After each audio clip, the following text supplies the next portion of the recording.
Então, fechamos o segundo bloco com essa síntese e agora vamos falar com a nossa querida colaboradora, amiga e contumaz participante aqui, Samira Bueno, diretora executiva do Fórum Brasileiro de Segurança Pública. Tudo bom, Samira? Oi, Toledo, oi, Thales. Tô com saudade de vocês, hein? Pois Samira é, também, muita saudade. A gente tá de padinho, Ah, hein, Toledo? Com a mesma cor. olha só, você vê? Vamos dizer que é conspiração. Os analistas vão dizer que a gente combinou o figurino antes. Agora é assim. Exatamente, exatamente. Mas seu cabelo está melhor que o meu, tá? Pelo menos tem essa Que bom. diferença. É. É, Samira, a gente tem muitos assuntos para tratar, né? Mas eu queria começar. Que negócio é esse dos Emirados Árabes estarem fazendo negócio com o governo Tarcísio para mudar a vigilância policial em São Paulo? É uma história meio assim. Picotou, Toledo, você falando, não sei se foi aqui ou se foi para todo mundo. Bom, na dúvida eu vou falar de novo. Que história é essa? Que negócio é esse que os Emirados Árabes estão fazendo com o governo Tarcísio para mudar a vigilância policial em São Paulo? É um negócio que tem uma aparência tecnológica. Conta pra gente essa história desde o começo, porque ela é até difícil de entender, né? Toledo, eu acho que você tem toda a razão quando você disse que ela é difícil de entender. Na verdade, eu ainda não entendi muito bem. E aí eu acho que é importante não só que você e o Thales me ajudem a compreender melhor essa história, mas também que a gente, né, fale para quem está nos acompanhando, para os, né, leitores do UOL, um pouco do que está acontecendo, porque a gente precisa entender melhor que negócio é esse das Arábias que está acontecendo aqui. O governo Tarcísio, em janeiro desse ano, enfim, assinou um acordo de cooperação com o Grupo ED. O Grupo ED é um grupo de tecnologia dos Emirados Árabes, cujo CEO é o ex-secretário de Produtos de Defesa do governo Bolsonaro. Então, Marcos Degaux foi secretário nacional de Produtos de Defesa do Bolsonaro entre 2019 e 2022. Em O Marcos Degaux é um cara 2022, que quem já viu uma vez nunca esquece, porque ele tem 2 metros de altura, né? eu só conheço ele por foto, mas é isso. Você sempre sabe quem que é o Marcos Degaux, porque ele sempre aparece mais que os outros. Sim, Marcos Degaux foi é aquele cara que desalinha a foto, né? Tem todo mundo na mesma altura assim, daí tem um cara com uma cabeça acima do resto. É ele, é o Marcos Degaux. Marcos Degaux, então, enfim, núcleo duro do bolsonarismo, trabalhou no Ministério da Defesa, então, de 2019, no início da gestão até 2022. E em 2022 ele sai do cargo, porque, embora ele não seja um diplomata de carreira, ele vira embaixador em Abu Dhabi, dada essa relação com os Emirados Árabes, já que o Grupo ED, que é uma empresa que foi fundada em 2019, então ela é muito nova, tinha sido contratada pelo Ministério da Defesa para um grande contrato de prestação de serviços para a Marinha. Bom, Bolsonaro perde a eleição, o Degaux fica ali, né, um trimestre aparentemente desempregado, mas o fato é que quando o LinkedIn dele é atualizado, ele virou CEO do Grupo ED no Brasil, e o Grupo ED, no início desse ano, em janeiro desse ano, assinou então um acordo de cooperação com o governo do estado de São Paulo para fornecer o que eles estão chamando de crystal ball, bola de cristal, que seria um serviço de tecnologia com integração de sistemas que vai fazer, eu até anotei algumas coisas aqui, ó, vigilância, rastreamento, a gente não sabe muito bem vigilância do que, rastreamento do que, análise criminal, integrando bases de dados e sistemas de informação. Em alguns lugares, consta que isso está acontecendo apenas no centro de São Paulo, mas tem uma reportagem do antagonista que fala que isso também foi implantado na Baixada Santista. Mas por que que eu estou falando isso a partir, né, do que está saindo na imprensa? Não houve uma licitação para Não? formalizar, então eles não foram contratados, mas a princípio eles estão tendo acesso a bases de dados e de inteligência do governo do estado, que estariam sendo alimentadas com informações que eles estão, enfim, também coletando. Não sabemos muito bem o que essa empresa dos Mas Emirados peraí, está fazendo, mas isso é o quê? Tá? Câmeras? Integração de quais tipos de base de dados? essa é a ótima pergunta. Nós não sabemos exatamente quais são as bases que estão envolvidas. É tudo muito genérico. Então, eles falam em crystal ball, Beacon Red, aí a Beacon Red, que é uma outra empresa do Grupo Ed, que está sendo cotada para também fazer um serviço para o governo do estado, é uma empresa de vigilância. O que no final das contas dá para entender disso até agora? O que a gente tem de informação que é pública? Existe um relacionamento, no mínimo, questionável, porque essa grande empresa, que é uma empresa de defesa dos Emirados Árabes, cujo CEO no Brasil, né, era um bolsonarista do núcleo duro, está tendo acesso e coletando informações de vigilância e supostamente de segurança nacional de todos os cidadãos do estado de São Paulo. A gente não sabe para onde é que isso está indo, quem faz a gestão desses dados, que dados são esses. E eles estão anunciando que vão fazer uma prova que, a partir desses testes, que vão durar um semestre, vão fazer uma prova de conceito para selecionar uma empresa para fornecer serviços por tal Muralha Paulista. E quem tem ouvido o Tarcísio dar entrevista sobre, né, a questão da insegurança em São Paulo, tem visto que ele fala bastante do Muralha Paulista, que o Muralha Paulista é o grande programa de tecnologia na área de segurança pública do governo do estado. Fala-se em vigilância, fala em Que mapeamento vai cercar o criminal. Estado, assim que nem o Trump fez nos Estados Unidos, vai fazer um muro, ninguém entra, ninguém sai, é isso? Vai virar um presídio? Parece que assim, a ideia de todas essas tecnologias é que supostamente os profissionais de segurança pública serão munidos de informações em tempo real, então qualquer tipo de câmera de vigilância, porque agora tudo é câmera de vigilância, vai alertar uma central da polícia para identificar um suspeito, um criminoso. É tudo muito Antes dele cometer nebuloso. o crime, é isso? Quer dizer, vai prever, vai misturar as câmeras de Exato. vigilância com a inteligência artificial, a ficha criminal do sujeito, a câmera na rua com a câmera da farda, e daí dizer, não, prende esse cara aí, porque talvez, quem sabe, ele vai cometer um crime. É Minority Report, só que vai ser Majority Report, né? Porque a gente sabe qual a maioria da população vai ser presa, né? É exatamente isso. Então, a ideia disso tudo, de todas essas informações, é que além deles saberem absolutamente tudo da nossa vida, é que eles seriam capazes, esse sistema vai ser capaz de identificar comportamentos suspeitos e alertar os policiais antes que um crime efetivamente aconteça. Enfim, a gente precisa, claro, construir ferramentas e usar a tecnologia a nosso favor para prevenir crimes. Agora, esse tipo de ferramenta, utilizando empresas que estão, né, habituadas a oferecer serviços na área de segurança nacional, né, que, enfim, que estão ofertando ferramentas para exércitos, para outras rotinas que são absolutamente diferentes da segurança pública, eu acho que é algo que minimamente deveria ser discutido com a sociedade, com a Assembleia Legislativa, com o Ministério Público. Agora, como é que você seleciona uma empresa dessa e, ó, aqui estão minhas bases de dados, todas as minhas informações, fica à vontade, coleta tudo que você quiser e depois a gente vai ver aí quem é que vai fazer uma prova de conceito e selecionar uma empresa para ser contratada para fornecer esse serviço. Quer E dizer, no meio, essas câmeras, elas de vigilância, elas armazenam conteúdo para fazer identificação facial, né? certamente. Que é uma E coisa super complicada, porque você pode usar isso até politicamente contra os seus inimigos, né? a gente está falando de fato de uma ferramenta de vigilância. Na prática, é isso. Ela pode ser usada para, enfim, se bem regulada para prevenir crimes, até pode ser, Uhum. mas a depender, enfim, do político de ocasião, isso pode ser ter outros usos que não necessariamente usos muito democráticos. E no meio desse percurso, o fato é que esse grupo ED, que é isso, né, foi fundado em 2019, é super Tem jovem, alguma ligação com os filhos do Bolsonaro? Só para saber. muito. Assim, o Marcos de Gaulle é do núcleo duro do bolsonarismo. Hum. Né? É, Então, assim, ele foi uma figura muito importante do Carlos e núcleo duro do Eduardo. bolsonarismo. Eduardo adoram os Emirados Árabes, já foram lá Sim, várias vezes. Segurança, empresas de segurança dos Emirados Árabes. Tem ligação. sim. Tem ligação, e assim, eu, se fosse o Xandão, eu ficaria um pouco preocupada com tudo que está acontecendo ali.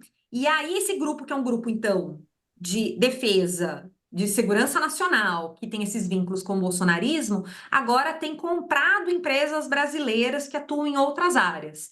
Então, eles abriram um escritório no Brasil em abril do ano passado, 2 dias depois, eles já assinaram um termo de cooperação com a Condor, que produz armamento não letal, armas de choque, como a taser, né, câmeras corporais. No mês passado, no final do mês passado, eles anunciaram que compraram 51% da Condor.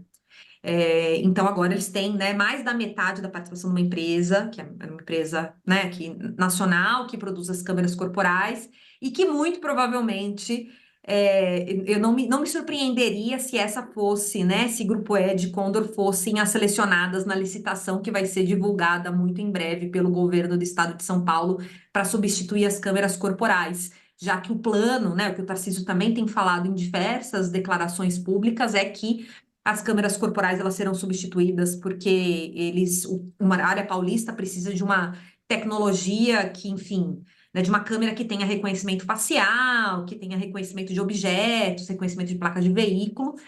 E aparentemente, enfim, eu não duvido que seja exatamente esse o grupo que vai ter uma proposta maravilhosa nessa licitação daqui um mês e pouco. Tem muita gente se manifestando aqui, eu já vou ler as mensagens, mas eu fui dar uma olhada no que faz a Ed, e como você disse, ela é uma empresa recente, mas ela já tem um contrato milionário, para não dizer bilionário, com o governo dos Emirados Árabes para fornecer material de guerra para as Forças Armadas dos Emirados Árabes, e eles fabricam, entre outras coisinhas, drones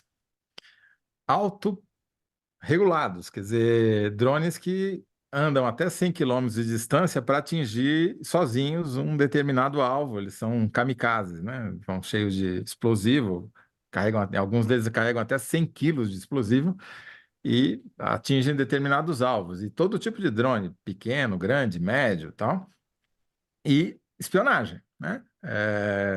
E inteligência artificial, quer dizer, Guerra não é cibernética, guerra mísseis. cibernética, exatamente, exatamente. Então, não sem querer ser assim pessimista demais, mas é um precedente perigoso que a gente está abrindo. Só algumas manifestações que chegaram aqui. Quem que diz aqui que eu gostei dessa frase aqui, cadê?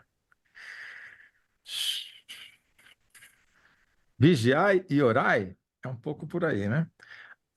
O Danilo Sotero Rogério, que assiste todo dia, todo o programa aqui conosco, diz que a Samira é ótima, mas normalmente é presságio de notícia ruim. Mensageira do Apocalipse, eu falo. Ai, ai. O André Reginato diz: comprar um sistema de segurança de um príncipe árabe? É isso? Sério? Ricardo Cani, isso é inconstitucional, o Código Penal não permite isso. Otávio Augusto, mas qual o Cara, nem objetivo comprou, disso? né? Não, só A está. questão é essa, gente. Não, ninguém comprou. Eles estão, assim, muito gentilmente fazendo tudo isso com o governo de São Paulo e isso não está em lugar nenhum, né? Não tem uma Exato. licitação, não tem um contrato. É, o Hacks diz: São Paulo vai virar Xangai, controle populacional com todo mundo espionando.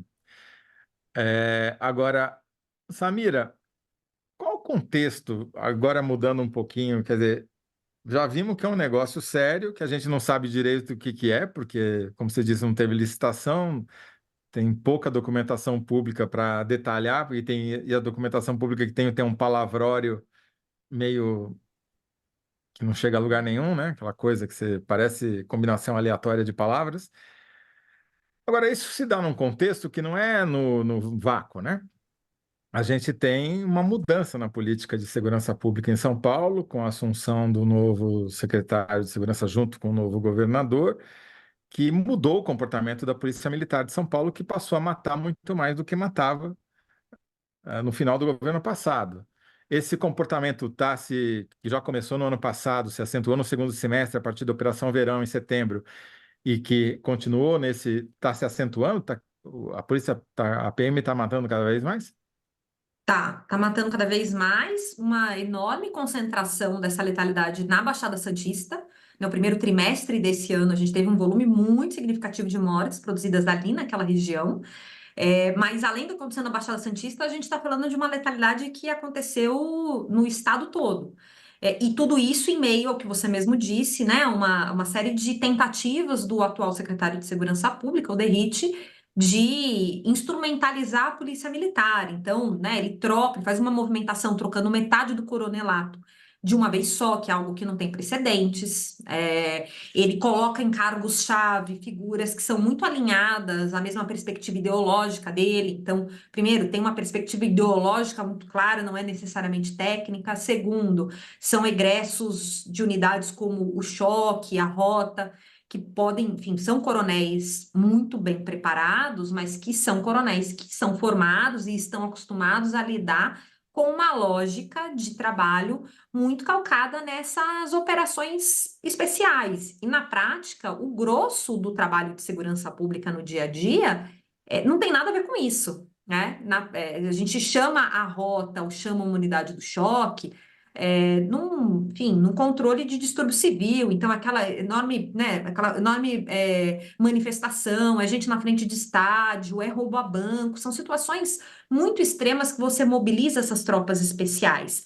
Quando você coloca coronéis com esse mesmo perfil para comandar a tropa, você tende a transformar o patrulhamento ordinário, que é o policiamento de ronda escolar, é o que está ali no dia a dia conversando com a população, fazendo, né, a ronda no bairro, você acaba transformando nisso num patrulhamento especial. E quando você realmente precisar do patrulhamento especial, você não tem a quem demandar.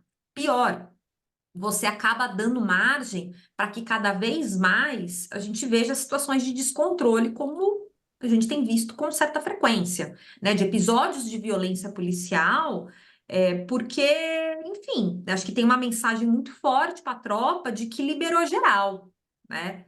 Então, a gente tem lá o E a gente caso, está né? vendo vídeos que fazia tempo que a gente não via, de policiais agredindo pessoas civis sem nenhum motivo em estação de metrô. Agora tem um jovem que foi ameaçado de morte com câmera ligada, Sim, um cadeirante idoso que dentro de tomou um tiro casa, acidental de um policial aqui na zona leste de São ontem. Paulo.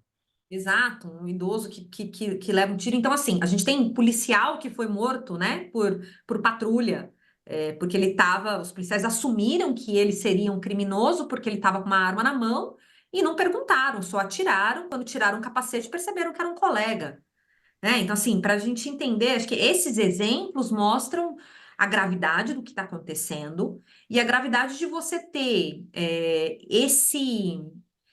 acho que essa autorização política para esse tipo de prática, porque como qualquer corporação de uso da força, como qualquer polícia, você sempre vai ter um grupamento ou pessoas ali dentro que tendem a ser, né, assim, a se exceder. E é por isso que é tão importante que você tenha controle, né, tanto interno quanto externo. O externo, o Ministério Público, né, que cabe o controle da atividade policial, e interno, corregedoria e outros instrumentos que são utilizados para você segurar a tropa quando necessário. Então, Uhum. se tem alguma vantagem em ser militar, é que ela responde a comando. Mas se o comando está dizendo você pode matar, você pode usar da força da forma que você quiser, eles vão fazer. Né? E isso só é possível porque o Tarcísio deu essa abertura e deu essa legitimidade pro DERIT e, consequentemente, para a Polícia Militar. Agora, Thales, queria te colocar nessa conversa. Você que está aí há muito tempo e também trabalhou muitos anos no Rio de Janeiro, onde a situação de segurança não é exatamente exemplar como aqui. Quando você ouve toda essa história, quer dizer, além da letalidade policial crescente, na verdade explosiva, você ter elementos de vigilância tecnológica, com tecnologia de guerra cibernética, que, que, que sinal isso bate para você? Bate para mim. Bem, no Rio de Janeiro não teve nada disso. Teve nada de cibernético, vigilância cibernética. Teve ali foi um acordo da milícia, uma polícia que foi se degradando e virando miliciano. Completamente. Esse caso aí eu acho que vai acabar o pessoal dos Emirados Árabes mandando para cá um pendrive e alguém daqui mandando para eles um colar de presente, coisa assim. Vai acabar sendo um troca-troca por aí, né? Porque agora no Rio de Janeiro não, no Rio de Janeiro é, foi uma degradação que foi aumentando, aumentando, até que os policiais viraram bandidos, e a polícia toda está tomada por isso. Agora, a origem disso, eu acho, que no Rio de Janeiro, e acho que é o que acabou ocorrendo em quase todo o país, é o policial poder ter outro emprego, o policial poder ter outra atividade. Quando o policial tinha um salário sério, razoável, e só tinha aquela atividade, não tinha hipótese de ele virar segurança de bicheiro, esse tipo de coisa. Para você conhecer um caso, eu fui cobrir um carnaval no Rio de Janeiro e disseram assim: olha, Castor de Andrade está no camarote do presidente da CBF, na época, Hum. Coroa, João, sei lá das coisas. Eu fui lá no camarote, fui retirado por um segurança, e eu disse assim: ele disse, me dá sua credencial. Eu disse, não vou dar, não sei o quê. Aí veio a polícia.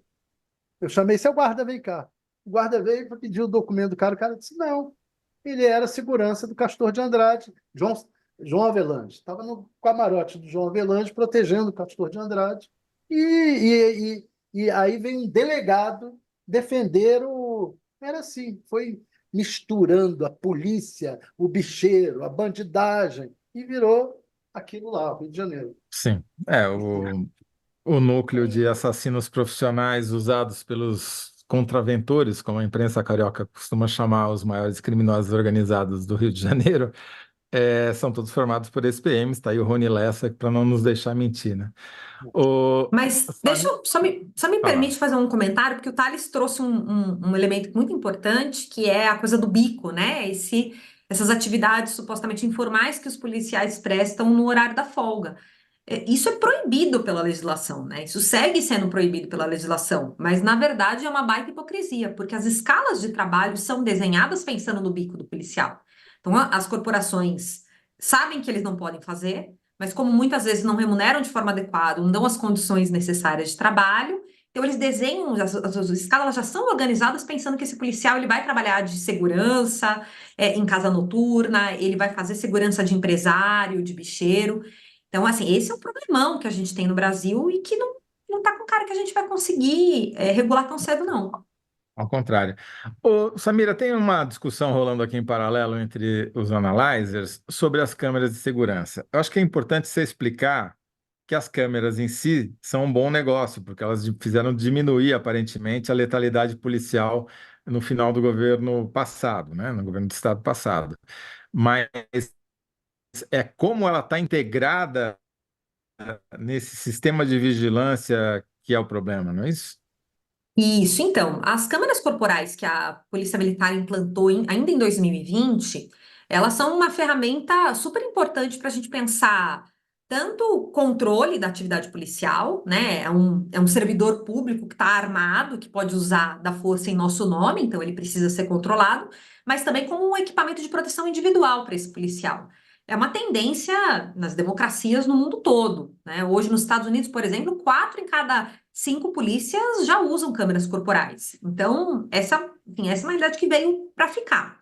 Agora, a gente precisa ter clareza que Sim. a câmera, ela é uma ferramenta de tecnologia que pode ser utilizada para garantir que o policial vai andar na linha, que ele siga o protocolo e que isso vai protegê-lo, que foi o que aconteceu até o final de 2022. A gente teve, por exemplo, não só uma redução da ordem de 70% nas mortes provocadas por policiais nos batalhões que implantaram a câmera, mas também a gente chegou aos menores números de policiais assassinados da história, né? Assim, 30 anos de estatística foram os menores números. Então, assim, a câmera protegeu o policial. É importante que isso seja dito.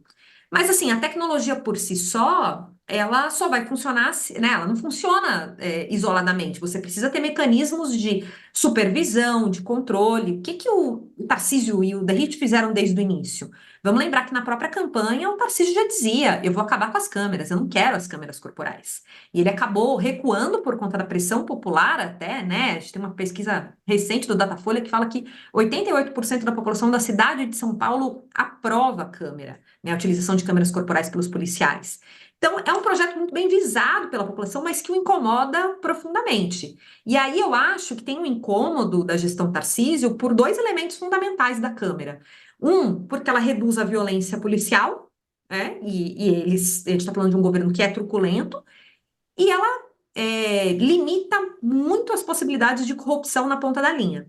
Né? Então, assim, o policial vai pegar dinheiro na biqueira com uma câmera gravando o que ele está fazendo. Uhum. Né? Então, assim, é um instrumento muito potente de controle da corrupção, embora não se fale muito sobre isso, porque isso gera incômodo, né? Como se não tivesse corrupção na polícia ou em Sim. qualquer organização pública. O que o Tarcísio está propondo fazer agora é substituir essas câmeras, que eles já não estão usando direito, né? Então, eles começam a matar o programa por dentro. Então, essas ocorrências na Baixada Santista, você olha os boletins de ocorrência, nem cita se os policiais estavam usando câmeras corporais.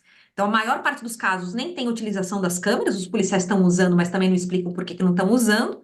E agora, essa decisão de substituir essas câmeras, que são as que, né, trouxeram tantos resultados positivos, para colocar no lugar câmeras que supostamente vão transformar esse policial num Robocop, porque é uma câmera que vai ter reconhecimento facial em tempo real, de objeto, de placa de veículo, isso vai tocar um alerta na central da polícia, no Copom, e devolver para esse policial. Então eu fico imaginando, né? A gente já, o Thales que morou muito tempo no Rio de Janeiro, a gente já viu no Rio de Janeiro gente sendo morta porque estava com um guarda-chuva na mão e foi confundido com uma arma, né? Com um armamento longo.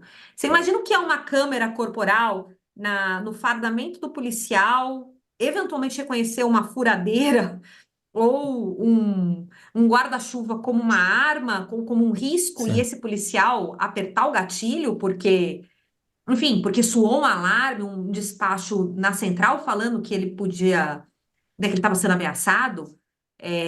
A gente nem sabe que país do mundo adotou esse tipo de tecnologia e isso funcionou. As experiências que a gente tem de câmeras corporais com reconhecimento facial são muito limitadas, são coisas do tipo algumas polícias, a polícia inglesa usando para controle no estádio de futebol, por exemplo, porque lá no os hooligans tem gente que é banida dos jogos.